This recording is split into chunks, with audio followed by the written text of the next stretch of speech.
Scott Brennan's knuckles whitened against the steering wheel as his SUV crawled through the whiteout, snowflakes attacking his windshield like thousands of tiny bullets.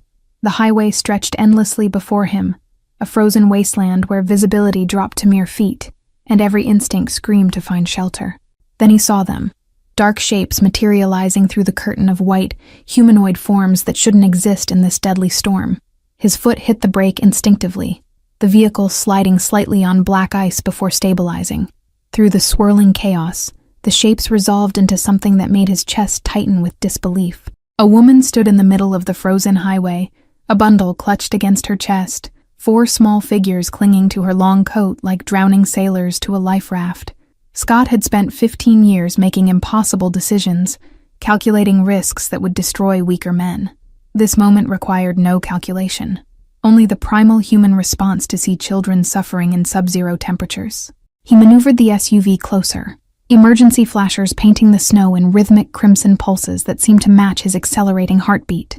The woman's face snapped toward his approaching vehicle, her expression transforming from desperate hope to animal fear in seconds. She pulled the children closer, stepping backward despite having nowhere safe to retreat. Scott recognized that look, the cornered prey evaluating whether the predator might be salvation or simply a different method of death. He killed the engine but left the lights burning, opening his door slowly to avoid triggering panic.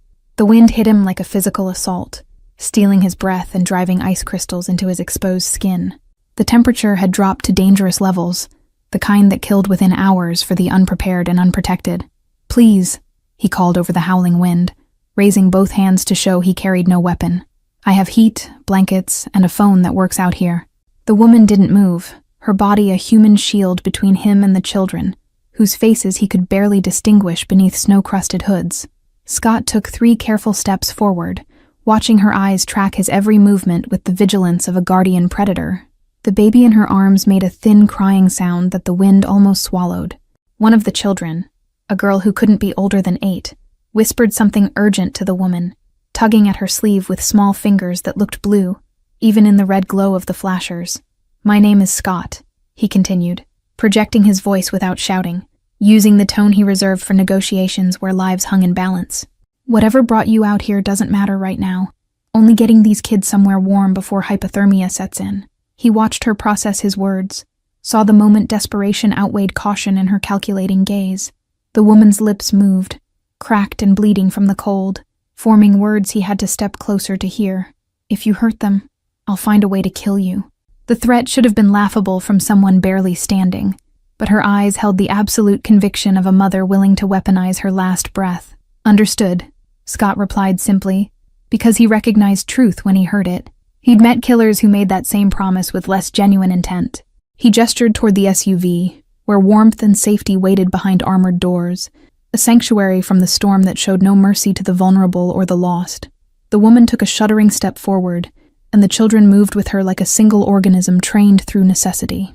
Scott opened the back door, revealing leather seats and climate-controlled air that billowed out in visible waves. The smallest child, a boy who looked perhaps 5, made a sound of longing that pierced through Scott's carefully maintained emotional armor. He helped them inside with efficient gentleness, his hands guiding without grabbing, supporting without controlling. The woman climbed in last, positioning herself between him and her children even in this confined space. Scott noticed everything: the threadbare quality of their coats, the duct tape holding one child's boots together, the hollow-eyed exhaustion that spoke of weeks rather than hours of struggle. As he closed the door and returned to the driver's seat, he caught his own reflection in the rearview mirror. The face staring back belonged to a man who'd stopped believing in random chance years ago. Yet here he was, collecting strangers from a blizzard for reasons he couldn't name, altering the trajectory of his carefully controlled existence with a single impulsive decision. The heating system roared to life, and he heard collective sighs from the back seat as warmth began penetrating their frozen layers. Scott put the vehicle in gear, beginning the careful journey toward his compound, while snow continued its relentless assault. Behind him, the baby's crying softened to whimpers, and he heard the woman's voice, low and soothing, singing something that might have been a lullaby. "Where were you trying to go?" Scott asked after several minutes of silence, his eyes fixed on the barely visible road. The question hung in the warm air, simple on the surface, but loaded with implications about how this night would unfold and what obligations he was accepting by opening his door to strangers who carried their desperation like visible wounds. The woman's voice emerged quiet but steady despite her chattering teeth, each word chosen with the precision of someone conserving energy. "My aunt's place, about 40 miles north, but our car died 15 miles back." She shifted the baby higher against her shoulder, and Scott caught the protective gesture in his peripheral vision, the instinctive maternal adjustment that spoke of countless similar movements. 15 miles, Scott repeated, the implication settling over him like a physical weight. They'd been walking for hours in conditions that killed experienced hikers, with 4 young children and an infant. The math was simple and horrifying. Another hour and he would have been driving past frozen bodies instead of survivors. One of the middle children, a girl with dark braids visible beneath her hood, spoke up in a small voice that carried surprising firmness. Mama tried to call for help, but the phone battery died. The information came out matter of fact, without accusation, as if she'd grown accustomed to explaining their misfortunes to authorities or strangers who questioned their circumstances. Scott's fingers adjusted the heat controls, pushing them higher despite the system already running at maximum capacity. There's hot coffee in the thermos under the passenger seat, and emergency blankets in the back compartment. He didn't look away from the treacherous road, but he heard the rustling movement as the woman reached for the offered supplies with trembling hands. "Why did you stop?" The question came after several minutes of silence, carrying genuine curiosity beneath the exhaustion. Scott recognized the subtext. She was trying to assess his character, determine if she'd traded one danger for another. It was the right question, the smart question, the one that proved she hadn't surrendered her judgment to desperation. "Because you were there," Scott answered simply, offering truth instead of comfortable lies. He'd learned years ago that complicated explanations usually masked simple motivations, and right now, simplicity felt like the only currency worth trading. The woman made a small sound that might have been acceptance, or might have been skepticism. He couldn't tell which. The SUV's headlights carved twin tunnels through the swirling white, illuminating a world reduced to immediate visibility and nothing beyond. Scott navigated by memory and instinct, following a route he'd driven hundreds of times under better conditions. The silence stretched between them, punctuated only by the wind's assault and the vehicle's mechanical humming. "I'm Maggie," the woman finally offered, the name carrying the weight of reluctant trust.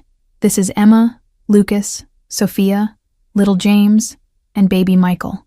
Each name came with a slight shifting in the back seat, children acknowledging their identities despite being wrapped in blankets and recovery. Scott filed the names away with the same precision he'd once used for remembering rivals' weaknesses and allies' preferences. "Scott Brennan," he replied, giving his full name because anything less felt like dishonesty. He waited for recognition. His surname carried weight in Chicago's underground, but Maggie's expression remained neutral, suggesting she existed outside the circles where his reputation preceded him. The oldest girl, Emma, leaned forward slightly, her voice carrying a protective edge that reminded Scott of soldiers guarding wounded comrades. "Are you taking us to a hospital?" The question revealed strategic thinking beyond her years, establishing that someone in this vehicle was tracking their route and destination despite the disorienting conditions. "My place first. It's closer and has everything you need," Scott explained, his tone inviting no argument while remaining factual. "Then we can figure out next steps once everyone's safe and warm." He caught Emma's eyes in the rearview mirror, holding her gaze for a moment that communicated respect for her vigilance. Maggie's hand settled on Emma's shoulder, a gentle pressure that might have been restraint or reassurance. "How far?" Her voice carried the flat tone of someone conserving emotional energy, focusing only on logistics that determined immediate survival. 20 minutes in good weather, maybe 40 tonight, Scott estimated, recalculating based on current visibility and road conditions. The compound sat isolated by design, surrounded by woods that provided privacy and natural barriers. Tonight that isolation meant safety from curious eyes, a sanctuary where explanations could wait until dawn. The baby, Michael, began crying again, a thin wail that spoke of hunger or cold or both. Maggie shifted him beneath the blanket, her movements practiced but exhausted. Scott heard her murmuring words too soft to distinguish, a private language between mother and infant that needed no audience. "There's formula in the emergency supplies," Scott offered, gesturing toward the back storage area. "My security team keeps the vehicle stocked for any situation." He didn't explain why his security team needed infant formula, letting her draw her own conclusions about preparedness or paranoia. Sophia, one of the middle children, spoke up in a drowsy voice that suggested the warmth was pulling her toward sleep. "Is your house big?"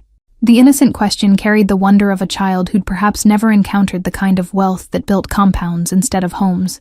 The compound's gates materialized through the snow like ancient fortress walls, 12 feet of reinforced steel that parted at Scott's remote command. Maggie's sharp intake of breath told him she'd registered the security level, her mind surely calculating what kind of man needed this much protection. The driveway stretched before them, lined with bare oak trees that stood like skeletal sentries guarding the approach. Scott's main house dominated the circular drive, a stone and timber structure that balanced elegance with fortress practicality. But he drove past it toward the guest house, a smaller building that maintained the architectural style while offering separation and privacy. The structure had sat empty for 2 years, maintained but unused, waiting for a purpose he hadn't been able to name until this moment. "You're giving us a whole house?" Lucas asked, his young voice carrying disbelief that made Scott's chest tighten unexpectedly. The boy pressed his face against the window, leaving a small circle of fog on the glass as he tried to take in the building's dimensions through the continuing snowfall. Scott parked under the covered portico and killed the engine, turning to face his passengers for the first time since loading them. Maggie looked worse under the interior lights, her skin too pale, her eyes hollowed by exhaustion that went beyond physical. But she met his gaze directly, refusing to show weakness, even while clearly operating on the last reserves of maternal determination. "It's empty and winterized," Scott explained, keeping his voice neutral and practical. "You need somewhere to stay tonight. We'll figure out tomorrow when tomorrow comes." He watched her process the offer, searching for hidden costs or unspoken expectations that experience had taught her always existed in transactions involving desperate women and powerful men. James, the youngest boy who could walk, tugged on Maggie's sleeve with the impatience of a child whose fear had transformed into exhaustion-fueled crankiness. "Mama, I'm hungry and my feet hurt." The complaint broke through whatever internal debate Maggie was conducting, her expression softening as she looked down at her son. "Let's get everyone inside first, then we'll deal with food and dry clothes," Scott said, opening his door and stepping into the cold. The wind had lessened slightly, but snow continued falling with relentless determination. He moved to open the back door, offering his hand to help them exit, despite knowing Maggie would likely ignore the gesture. She did ignore it, climbing out with Michael clutched against her chest, but Emma accepted Scott's assistance, helping her siblings navigate the ice-slicked pavement. Each child emerged like small refugees from a catastrophe, their faces showing the stunned compliance of those who'd surrendered control to adults making decisions above their understanding. Scott unlocked the guest house with a key code, pushing the door open to reveal darkness that fled before motion-activated lights. The interior appeared exactly as his staff maintained it, spotless, furnished in comfortable neutrals, and impersonal as a high-end hotel. Warmth began flowing from hidden vents immediately, the smart system detecting the temperature drop when the door opened. Maggie stepped inside slowly, her eyes scanning the space with the systematic attention of someone mapping exits and threats. The main room flowed into an open kitchen, with a hallway leading toward what were presumably bedrooms and bathrooms. Furniture arranged itself around a stone fireplace that dominated one wall, and large windows, currently black mirrors reflecting the room, would offer forest views in daylight. "There's 4 bedrooms, 3 bathrooms," Scott recited, moving to the kitchen area where he began opening cabinets to reveal stocked shelves.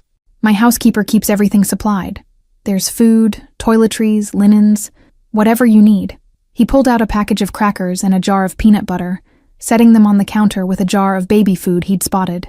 Sophia and Lucas gravitated immediately toward the fireplace, their hands extended toward the heating vent beneath it like worshippers seeking blessing. Emma remained near her mother, her vigilant gaze tracking between Scott and the various doorways, maintaining her role as secondary guardian, despite being perhaps 8 years old. "Why are you doing this?" Maggie asked quietly, settling Michael into a chair while she opened the baby food with trembling fingers. The question carried no accusation, only genuine bewilderment from someone whose recent experience had apparently taught her to expect cruelty rather than kindness from strangers. Scott leaned against the kitchen counter, crossing his arms while he considered his answer. "Because 15 years ago, my mother died in a hospital waiting room because she couldn't afford the admission fee."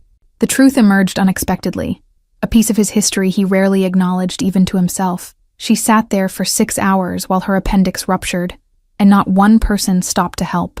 Maggie's hand stilled on the baby food jar, her eyes finding his with sudden understanding that connected their separate tragedies. "I'm sorry," she whispered, and something in those two words told Scott she understood the specific weight of preventable loss, the grinding guilt of wondering if different circumstances might have changed outcomes. "Don't be sorry. Just accept the help," Scott replied, his voice rougher than intended. He cleared his throat and gestured toward the hallway. "Get everyone settled, fed, and warm. Tomorrow we'll figure out your next move." He moved toward the door, suddenly needing distance from the domestic scene unfolding before him. "Wait," Maggie called as Scott's hand reached for the doorknob, her voice carrying a desperate edge that made him pause. She stood with Michael against her shoulder, her free hand gripping the counter for support. "I need to know what you expect in return. Nobody gives this much without wanting something back." Scott turned to face her fully, recognizing the weight of trauma behind her question. "I expect you to keep your kids safe and figure out your next step," he said evenly. "That's the transaction. You use this space until you don't need it anymore." He saw the disbelief in her expression, the inability to accept that transactions could exist without hidden debts coming due in the darkness. "There's always more," Maggie insisted, her jaw setting with stubborn determination despite her exhaustion. "Men like you, with places like this, they don't rescue strangers without reasons." The accusation hung between them, born from experience Scott could only imagine, but whose consequences stood visible in her defensive posture. Emma moved closer to her mother, that protective instinct flaring again despite being a child herself. Scott felt the weight of their combined suspicion and realized his reputation, carefully cultivated in other contexts, now worked against him. "Check the doors. None of them lock from the outside," he said quietly. "You can barricade yourselves in if it makes you feel safer." Something shifted in Maggie's expression, a crack in the defensive wall, as she processed the offering of control. "Why would you tell me that?" Her question came softer now, confusion replacing accusation. Scott recognized the moment. She'd been prepared for demands or threats, not for autonomy freely given. "Because you've already survived something terrible, and I'm not adding to that list," Scott answered, his words carrying the finality of a vow. He pulled a business card from his wallet, setting it on the counter. "My number's on there. Call if you need anything during the night." He moved toward the door again, this time completing the motion before she could stop him. The cold air hit him like absolution as he stepped outside, pulling the door closed behind him with deliberate gentleness. Through the window, he watched Maggie sink into a chair, her body finally surrendering to the exhaustion she'd been fighting. Emma immediately moved to help with the other children, displaying organizational skills that spoke of previous necessity and practice. Scott walked toward the main house through falling snow, his mind replaying the evening's events with the analytical precision he usually reserved for business complications. He deviated from every protocol, broken his own rules about involvement, and invited strangers into his most secure space. The decisions should have troubled him. Instead, he felt something uncomfortably close to purpose. His phone buzzed as he entered his study, the secured line showing Marcus Chen's number. "Yeah," Scott answered, pouring himself 2 fingers of whiskey from the crystal decanter on his desk. His head of security would have been alerted the moment the gates opened, cameras tracking every movement despite the storm's interference. "Boss, we've got guests." Marcus's tone carried professional neutrality wrapped around obvious curiosity. Scott heard keyboard clicks in the background. Marcus already running searches, compiling information, doing the job Scott paid him substantial money to perform with discretion and efficiency. "Family stranded in the blizzard. They're using the guest house temporarily," Scott explained, dropping into his leather chair. He didn't elaborate, didn't justify, because explanations implied he needed permission for decisions made on his own property. Marcus knew better than to push for details that would come when Scott decided they were relevant. "Understood. I'll make sure overnight security knows to watch for any issues," Marcus replied smoothly, accepting the situation with the adaptability that made him invaluable. "The roads won't be clear until tomorrow afternoon at earliest, maybe later if this front stalls." The weather report came with implicit meaning. Whatever Scott had started tonight wouldn't resolve quickly. Scott ended the call and stood at his window, looking across the snow-covered grounds toward the guest house's lit windows. He could see movement inside, shadows passing behind curtains as Maggie got her children settled for the night. The scene carried a domesticity entirely foreign to his usual existence, yet he found himself unable to look away from the tableau of survival, transforming into temporary safety. Morning arrived with the stark brightness of sun reflecting off fresh snow, transforming the compound into a blinding white landscape that erased all evidence of the previous night's violence. Scott stood in his kitchen brewing coffee when his phone lit up with an incoming call from a number he'd hoped never to see again. Joseph DeLuca's name glowed on the screen like a ghost demanding acknowledgement. "Joseph," Scott answered, keeping his voice neutral while his mind calculated why his former associate would break 5 years of mutually agreed silence. The line crackled with interference before Joseph's gravelly voice emerged, carrying the false warmth of a snake offering friendship. "Scotty, heard you've gone completely legitimate these days, running restaurants and playing businessman." "The rumors are accurate," Scott confirmed, watching through his window as smoke began rising from the guest house chimney. Someone had figured out the fireplace, a detail that pleased him more than it should. "I'm assuming this isn't a social call to congratulate me on my career transition." He heard Joseph's laugh, a sound that had once preceded violence or betrayal with equal probability. "Always direct. I appreciated that about you," Joseph said, his tone shifting to business mode that carried undertones of threat. "I need to discuss some financial discrepancies from our previous partnership, numbers that don't quite add up in the final accounting." The accusation landed with calculated precision, designed to trigger defensiveness or guilt depending on Scott's actual culpability. Scott felt the familiar coldness settle over him, the emotional distance he'd cultivated during his years navigating Chicago's underworld. "Any discrepancies existed before I left, and we settled accounts completely per our agreement," he stated flatly, refusing to engage with implied accusations. "If you're having problems balancing your books, that's a Joseph problem, not a Scott problem." The silence on the line stretched long enough that Scott wondered if the call had dropped, but then Joseph spoke again, with edge replacing false friendliness. "I'll be in Chicago next week.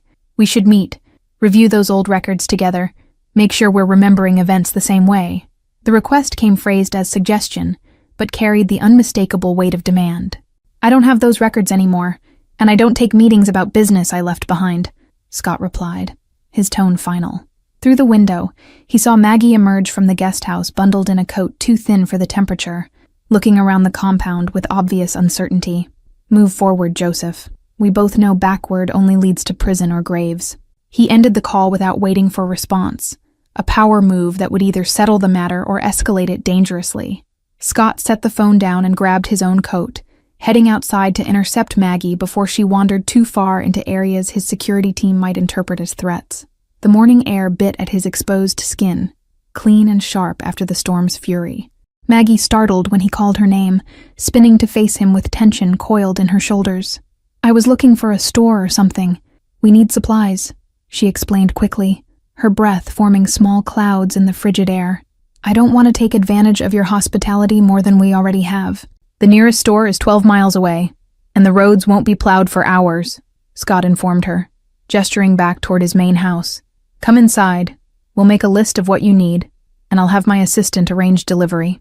He watched her war with pride and practicality, saw the moment necessity won over independence. Inside the warmth of his kitchen, Maggie accepted the coffee with trembling hands that had nothing to do with cold and everything to do with the overwhelming reality of her situation. She'd spent 7 months learning to navigate widowhood's cruel logistics, the condolence casseroles that stopped coming after 3 weeks, the bills that didn't care about grief, the slow suffocation of watching savings evaporate into medical debt collectors' pockets. This man's casual generosity felt like a language she'd forgotten how to speak, leaving her scrambling for appropriate responses to kindness she couldn't repay. Scott pulled out his phone and began typing notes as Maggie hesitantly listed necessities: diapers, formula, children's medicine, basic groceries spoken in the apologetic tone of someone accustomed to being told their needs were burdensome. He noticed what she didn't request: anything for herself, no personal items beyond absolute survival essentials, the self-erasure of mothers who'd learned to disappear behind their children's requirements. "Add clothes, toiletries, whatever you need personally," Scott insisted, looking up from his phone with an expression that discouraged argument. "I can't afford—" Maggie started, then stopped as Scott raised one hand in a gesture that managed to be both commanding and gentle. "This isn't a loan requiring repayment schedules and interest calculations," he interrupted, his tone brooking no debate. "Consider it back payment for every person who drove past someone in need and congratulated themselves for minding their own business. Cosmic debt I'm settling on behalf of a species that fails each other far too often."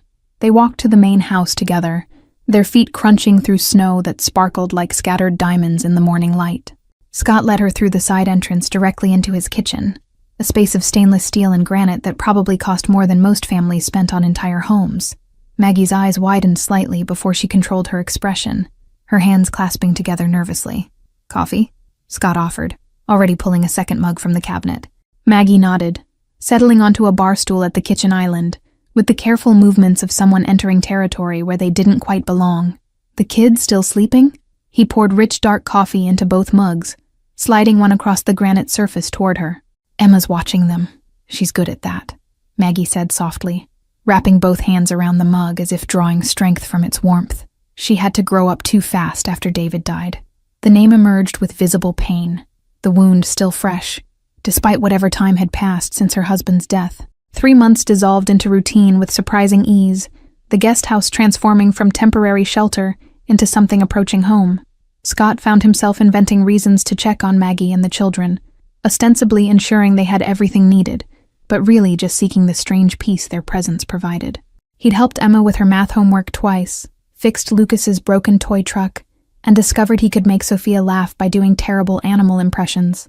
Maggie had secured employment at a local diner, her shifts carefully arranged around the children's school schedule that Scott had personally ensured they could attend at the private academy near his compound.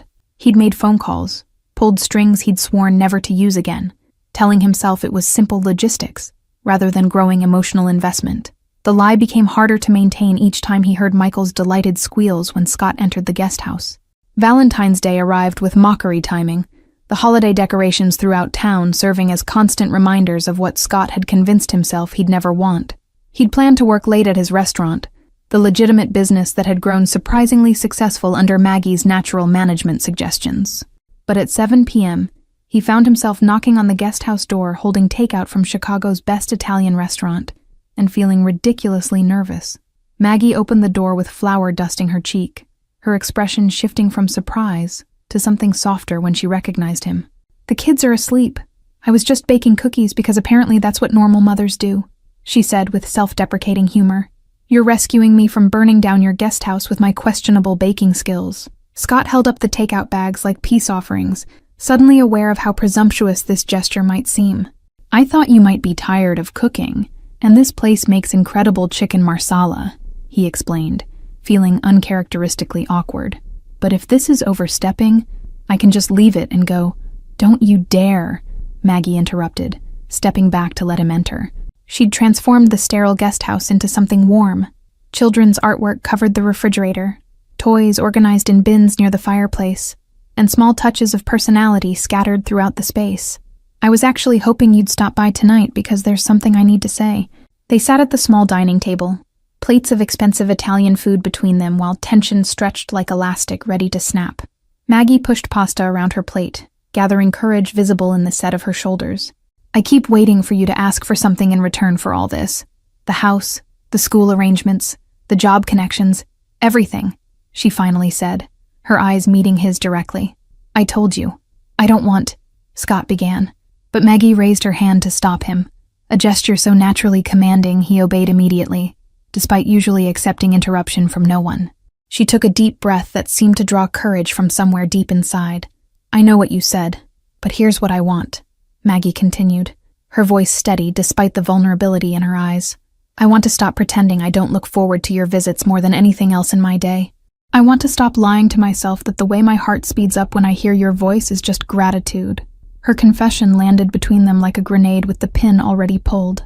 Scott felt his carefully constructed emotional walls cracking under the assault of her honesty. "Maggie." He stopped, unsure what warning or protest he'd planned to voice. She'd beaten him to the vulnerable admission he'd been circling for weeks, too afraid to name what was growing between them. "You saved our lives," Maggie said softly, reaching across the table to take his hand with boldness that surprised them both. "But somewhere along the way, you also gave me permission to start living again instead of just surviving. David was my first love, and losing him broke something fundamental. But you've shown me that broken things can be repaired with different materials and maybe become stronger." Scott's fingers closed around hers, the physical connection sending electricity up his arm that had nothing to do with static and everything to do with want he'd been suppressing. You deserve someone without my history, my complications, he argued weakly, making one last attempt at nobility even as his thumb traced circles on her palm. I deserve someone who sees me as more than a tragedy project, Maggie countered, her voice gaining strength. Someone who treats my children like they matter, who fixed Lucas's truck at midnight because a broken toy was breaking his heart, who helped Emma feel safe enough to cry about her dad because you made space for grief without trying to fix it. Each example landed like evidence in a trial, where Scott stood accused of caring more than he'd admitted.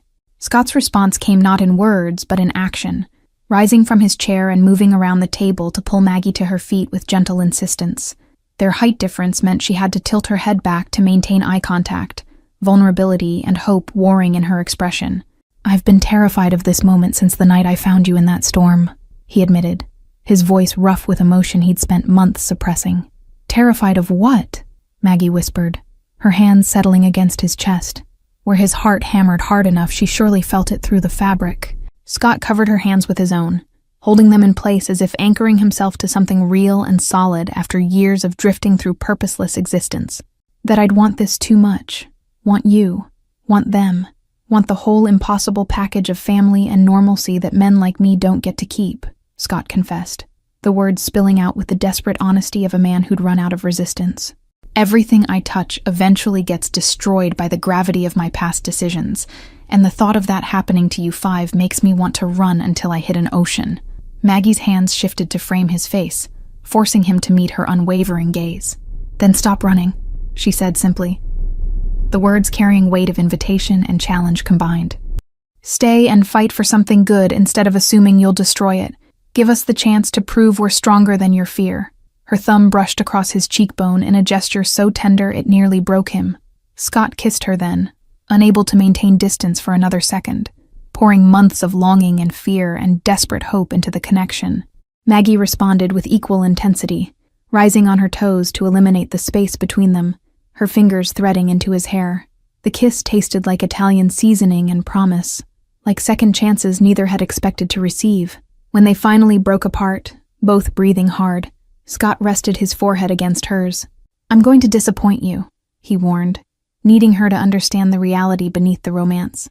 I'll forget important things, struggle with emotions, probably terrify your children with my lack of parenting instincts, and bring complications you can't imagine into your peaceful existence.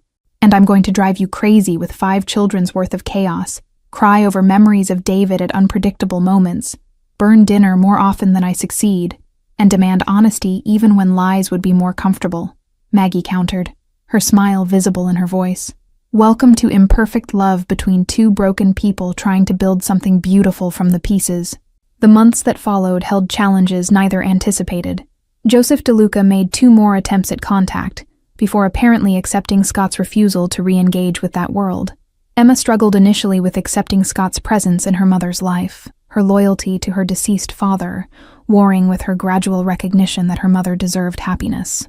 Lucas bonded with Scott over fixing things, his natural mechanical aptitude finding an appreciative audience in someone who valued practical skills. Sophia appointed herself wedding planner approximately 2 weeks after catching Scott and Maggie kissing in the kitchen, her elaborate plans involving more flowers than existed in Illinois, and a guest list that somehow included 3 princesses. James oscillated between calling Scott Mr. Scott and Dad, depending on his mood, the linguistic uncertainty reflecting emotional complexity of adding a new parental figure. Michael, still young enough to adapt without resistance, simply accepted Scott's presence as natural as sunrise. The wedding ceremony took place exactly 1 year after the blizzard rescue, the anniversary chosen deliberately as marker of transformation. They gathered in the main house's great room, decorated by Sophia's enthusiastic if chaotic vision, with Aunt Beth crying happy tears in the front row. Emma stood as junior maid of honor, having finally granted her blessing after a serious conversation where Scott promised never to attempt replacing her father, but rather to honor his memory by loving his family well. Marcus Chen served as best man, his professional demeanor cracking into genuine emotion when Scott's voice broke during vows. I promised to honor David's memory by protecting the family he loved enough to sacrifice everything for, Scott said, looking at Maggie through tears neither bothered hiding.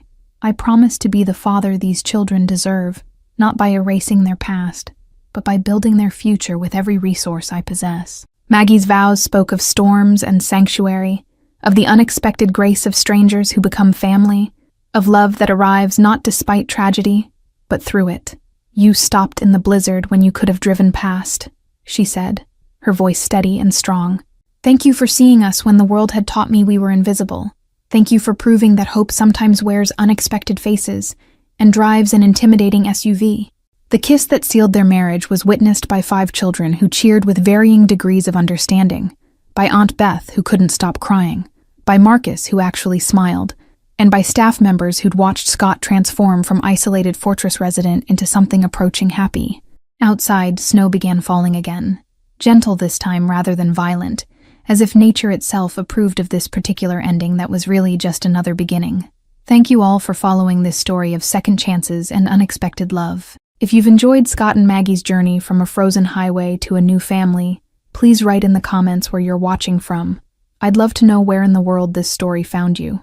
Don't forget to like, subscribe, and share this video, because your support helps me continue bringing these stories of hope and redemption to life.